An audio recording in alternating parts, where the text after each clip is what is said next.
This is the lecture number 2 for EMT. This is what we did electrostatic and this is continue part. So अभी हम ये वाला question discuss करते हैं. तो अगर हमारे पास एक स्फेरिकल शेल हो जिसका एक का रेडियस a है और एक का रेडियस b, ठीक है, उस पर एक चार्ज हमने रखा हुआ है, ठीक है. तो हमने इसके various points within shell this, यहाँ पे इलेक्ट्रिक फील्ड फाइंड करना है. बी जब ए के शेल के बाहर हो, और सी जब दोनों शेल्स के बाहर एक पॉइंट पे इलेक्ट्रिक फील्ड फाइंड करना हो. तो वहाँ पे हमने इलेक्ट्रिक फील्ड फाइंड करना है. तो जैसे कि ए पॉइंट जो कि है बिल्कुल उस शेल के अंदर है, ठीक है, तो फिर वहाँ पे क्या इलेक्ट्रिक फील्ड होगा, ज़ीरो होगा, ठीक है. जैसे इलेक्ट्रोस्टैटिक शील्डिंग का कंसेप्ट होता है, ठीक है. तो पोटेंशियल सेम होता है, तो पोटेंशियल सेम होता है तो with E is equal to minus dV/dr, तो वहाँ पे इलेक्ट्रिक फील्ड ज़ीरो, ठीक है. फिर अब बी पॉइंट पे जाएं. बी पॉइंट पे जाएं तो आउटसाइड शेल की वजह से तो कुछ भी नहीं होगा, ठीक है.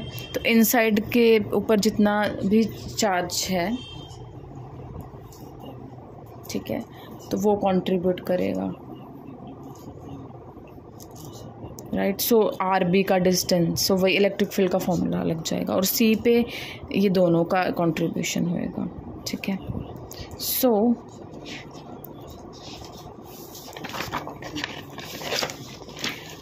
अभी यहाँ पे केस हमने क्या कर दिया कि अभी अगर हम इस पर्टिकुलर आउटर शेल के ऊपर कुछ कैपिटल क्यू चार्ज एक्यूमुलेट कर दें तो अब उसमें क्या फ़र्क पड़ेगा. तो ऑब्वियसली जो भी हमने electric field at point C निकाला था तो उसमें सिर्फ क्यू था, ठीक है. बट अभी अगर यहाँ पे कैपिटल क्यू चार्ज और ऐड हो गया तो उसका वो भी सम अप हो जाएगा, ठीक है. So it's that simple. फिर सेकेंड पार्ट, अगर इसको अर्थ कर दें तो ये क्या हो जाएगा, ये क्यों ये वाला चार्ज रिमूव हो जाएगा.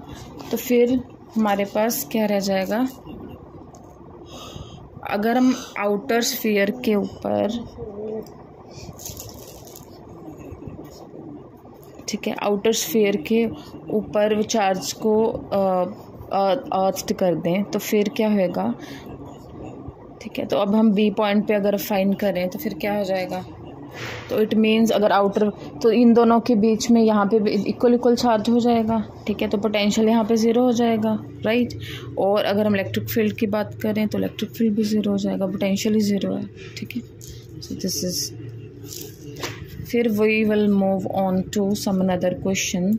सो अब ये क्वेश्चन थोड़ा सा डिफरेंट है. इस क्वेश्चन में क्या है, जो नॉर्मली जब हम किसी भी चीज़ को चार्ज करते हैं तो उसके आउटर सरफेस पे क्या आ जाता है, चार्ज आ जाता है. बट यहाँ पे क्या है, यहाँ पे सेंटर में चार्ज है. तो जब यहाँ पे सेंटर पे चार्ज क्यू एक्यूमुलेट है तो उसके इनसाइड में ड्यू टू इंडक्शन यहाँ पे नेगेटिव चार्ज आ जाएगा, और यहाँ पे आउटर वाले पे पॉजिटिव चार्ज आएगा. तो उस अकॉर्डिंग पी पॉइंट पे हमने फाइंड करना, ठीक है. सो इस तरीके से आप पहले तो आप surface charge density at on a surface और फिर ऑन बी सरफेस निकाल सकते हो, बिकॉज हमें पता है इनका रेडियस इस तरीके से वेरी कर रहा है. इसका रेडियस ए है और उसका B, where A is less than B, ठीक है. सो उस according we will just put down the values, right.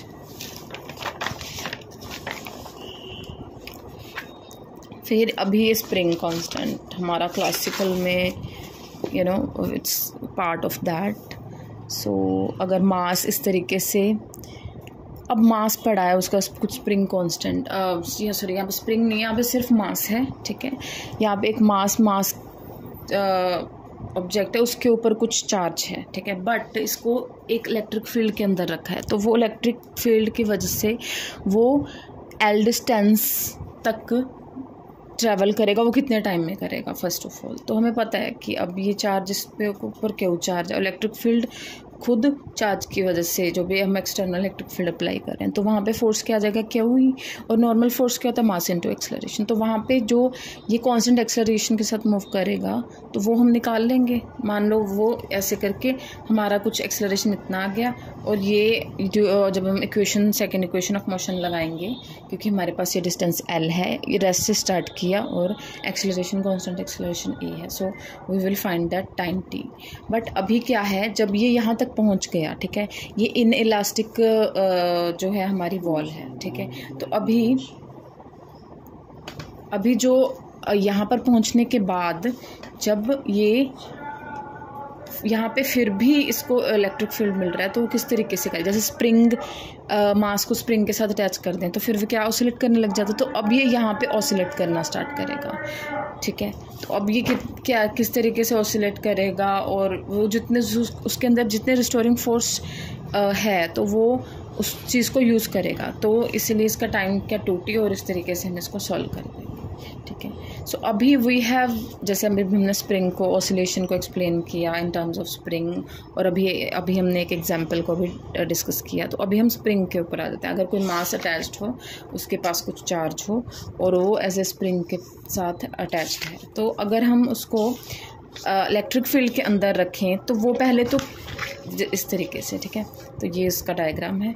तो जैसे ये मास है, इसके ऊपर चार्ज क्यू है, इसको इलेक्ट्रिक फील्ड के अंदर रख दिया, तो ऑब्वियसली पहले तो रेस्ट पे पड़ा है, बट जब हमने इलेक्ट्रिक फील्ड में रखा तो फिर वो क्या कर, जब हम उसको थोड़ा सा मोशन करेंगे या फिर इलेक्ट्रिक फील्ड की वजह से वो थोड़ा सा एक अपनी एक्सटेंड होएगा, मतलब उसको स्ट्रेच करेगा स्प्रिंग को, ठीक है, तो वो कहाँ तक स्ट्रेच होगा, वो इक्विलिब्रियम पोजीशन आ जाएगी, ठीक है।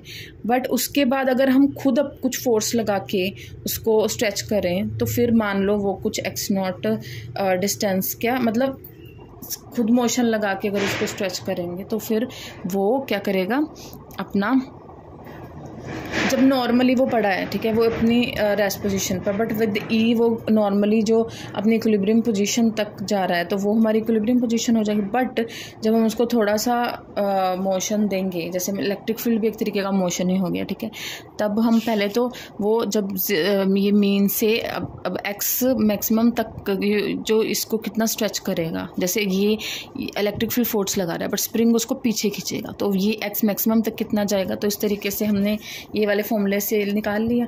देखो वर्क क्या होता है, displacement into force into displacement, और स्प्रिंग की वजह से उसकी वर्क डन हाफ के एक्स स्क्वायर होते, तो उसको करके हमने यहाँ पे एक्स मैक्सिमम निकाल लिया, ठीक है। तो फिर अब इक्विलिब्रियम पोजीशन, ठीक है, इक्विलिब्रियम पोजीशन की जब ये कांस्टेंट चीज़ चल रही है, ठीक है, तो वो इक्विलिब्रियम पोजीशन तक in effect of that electric field वो कितना जाएगा, तो फिर इस तरीके से हमें पता है इलेक्ट्रिक फील्ड की वजह से उसके ऊपर फोर्स लगेगी, और नॉर्मल स्प्रिंग के ऊपर भी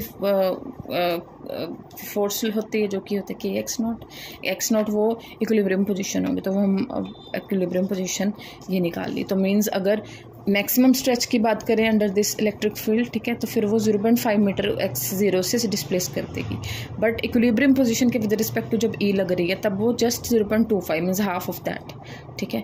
तो अभी अगर हम बात करते हैं कि अब अगर हम मैक्सिमम की बात नहीं कर रहे, हम बात करें इक्विलिब्रियम पोजीशन से कुछ डिस्प्लेसमेंट की x, तो उस केस में हमारे पास टाइम पीरियड कितना आ जाएगा, मतलब अभी क्या करते हैं उसके बाद वो एक पर्टिकुलर इक्विलिब्रियम पोजीशन से मूव होने के बाद वो क्या करेगा, वो ऑसिलेट करना स्टार्ट करेगा। जैसे आप स्प्रिंग के ऊपर मास अटैच कर दो तब वो अपने इक्विलिब्रियम पोजीशन से ऑसिलेट करता है, ऑसिलेट मतलब वो अप डाउन जाता है, ठीक है। तो फिर वो कितना टाइम लेगा एक ऑसिलेशन में, तो वो एम्पलीट्यूड मतलब वो कितना डाउन जा रहा है, या फिर अगर हम उसको कंट्रैक्ट कर रहे हैं तो वो कितना एम्पलीट्यूड के साथ डाउन मूव करता है, ठीक है। तो इस तरीके से हम टाइम पीरियड और एम्पलीट्यूड निकाल लेंगे, ठीक है।